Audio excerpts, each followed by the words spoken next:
निगरान वजीर आजम अनवारुल्लाह काकड़ ने अगरचे यकीन दहानी कराई है कि तमाम सियासी जमातों को आइंदा इंतखाबात में खुला मैदान दिया जाएगा, लेकिन काकड़ को इस ओहदे के लिए नामजद करने वाले राजा रियाज का इसरार है कि इलेक्शन से कबल पीटीआई पर पाबंदी आयद कर दी जाए।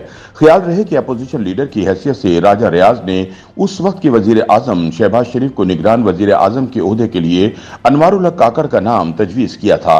दी न्यूज से बातचीत करते हुए राजा रियाज का कहना था कि आइंदा आम इंतखाबात से कबल पीटीआई पर पाबंदी के हवाले से 1% भी शक की गुंजाइश नहीं।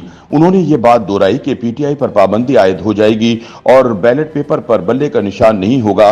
जब उनसे पूछा गया कि पीटीआई पर पाबंदी कौन आयद करेगा तो उनका कहना था कि ये काम इलेक्शन कमीशन करेगा या फिर अदालत। वाज़ेह रहे कि गुज़िश्ता माह भी राजा रियाज ने कहा था कि पीटीआई पर पाबंदी आयद हो जाएगी, बैलेट पेपर्स पर बल्ले का निशान नहीं होगा, पीटीआई पर पाबंदी का काम अदालत करेगी या इलेक्शन कमीशन।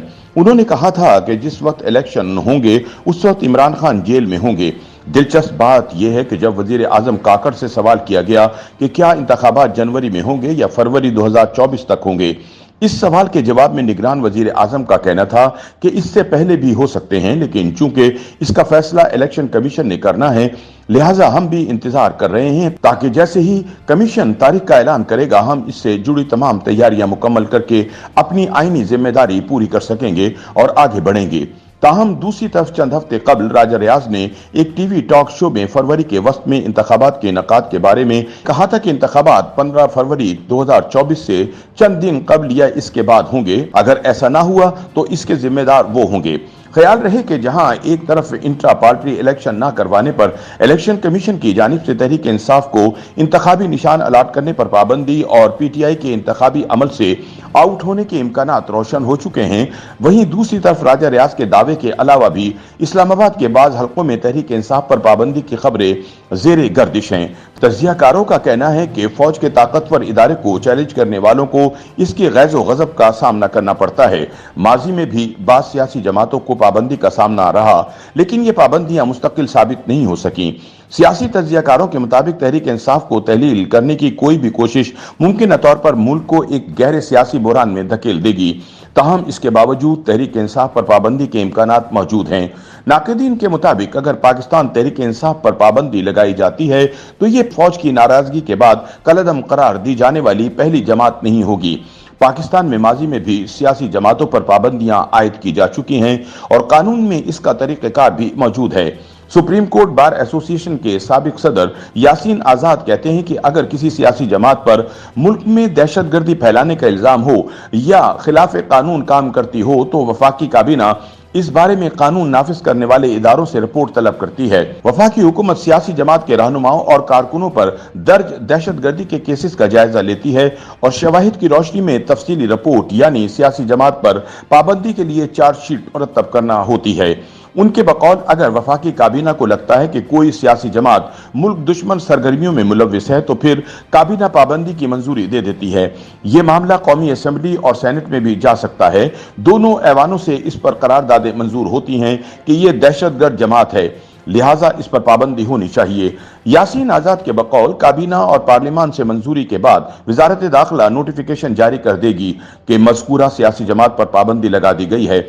उनके बकौल पाबंदी के फैसले पर वजारत दाखिला और इसके बाद सुप्रीम कोर्ट में भी अपील की जा सकती है, लिहाजा हतमी फैसले का इख्तियार सुप्रीम कोर्ट ऑफ पाकिस्तान के पास ही होता है। क्या पीटीआई पर पाबंदी के मामले में इलेक्शन कमीशन का भी किरदार है? इस सवाल पर यासीन आजाद का कहना था कि अगर किसी सियासी जमात के अरकान कौमी असेंबली में हों तो फिर वजारत दाखिला की जानिब से जारी किए गए नोटिफिकेशन के मुताबिक मज़कूरा जमात के अरकान को इलेक्शन कमीशन डी नोटिफाई कर देता है और वो रुकन असेंबली नहीं रहते। ख्याल रहे कि पाकिस्तान में यह पहला मौका नहीं है जब किसी सियासी जमात पर पाबंदी लगाने की बात हो रही है। चंद बरस कबल तहरीक लब्बैक पाकिस्तान पर पाबंदी का मामला भी सामने आया था, ताहम रियासत के साथ मामला तय होने पर यह अमल मुकम्मल नहीं हो सका। पाकिस्तान की सियासी तारीख में पहली मरतबा 1954 में पाकिस्तान कम्युनिस्ट पार्टी पर पाबंदी लगाई गई थी। इस जमात पर यह इल्जाम था कि इसने रावलपिंडी साजिश केस में मुलविस होकर मुल्क दुश्मनी की और इसी बुनियाद पर मुल्क भर में जमात के वर्कर्स के खिलाफ क्रैकडाउन किया गया। दूसरी बड़ी सियासी जमात जिस पर पाबंदी लगी वो नेशनल अवामी पार्टी थी। इस जमात पर 2 मरतबा पाबंदी लगी। पहली मर्तबा 1971 में याहिया खान और फिर 1975 में जुल्फकार अली भुट्टो के दौर में पाबंदी लगी। इस जमात पर भी मुल्क दुश्मन सरगर्मियों का इल्जाम आयद किया गया।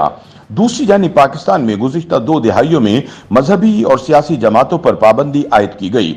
इनमें से बाज ऐसी जमातें भी हैं जो इंतखाबी निशान रखते हुए माजी में इंतखाबात में भी हिस्सा लेती रही हैं और इनके अरकान कौमी और सूबाई असम्बलियों में भी रहे हैं, लेकिन उन पर पाबंदी आयद कर दी गई।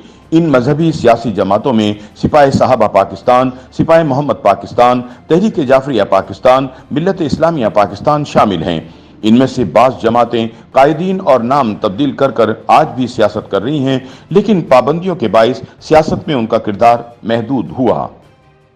YouTube पर गूगली न्यूज देखने के लिए youtube.com की सर्च बार में गूगली न्यूज टीवी टाइप करें। गूगली न्यूज के पेज पर सुर्ख रंग के सब्सक्रिप्शन वाले बटन पर क्लिक करना ना भूलिए। YouTube पेज पर अपलोड होने वाली वीडियोस से बाखबर रहने के लिए बेल आइकन पर क्लिक कीजिए। आपको हर नई वीडियो के बारे में नोटिफिकेशन मौसूल हो जाएगा।